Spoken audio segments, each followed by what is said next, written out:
Olen Indrek Selinski. Tänavu võitsin FC Levadia koosseisus 3. aastat järjest Eesti meistertiitli, mis minule isiklikult oli juba 6.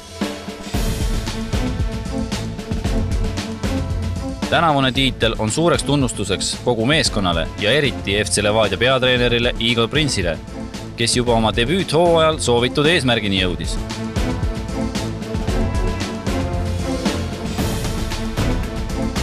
Aasta oli raske ja meistriliigas jagus pinget lõpuni.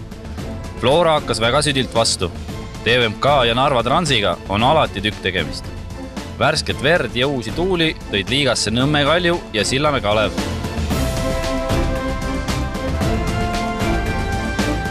Hingele jäävad kripeldama kehvad esitused eurosarjas ja karikavõistluste kaotatud penaltikuell.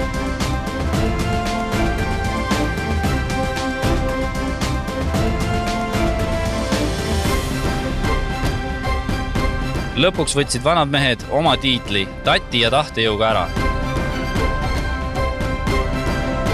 Meistritiitlit olime igati väärt ja see on ka kõige kallim trofee.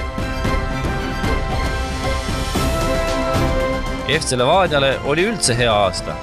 Nii meie naiskond kui duubelmeeskond suutsid mulluseid liigavõite korrata, nagu ka Valeri Brõlini poolt juhendatav B1 vanuseklassi noortetiim Maardust. Ega muud, kui uuel hooajal näeme. Ilusat jalgpalliaasta lõppu kõigile!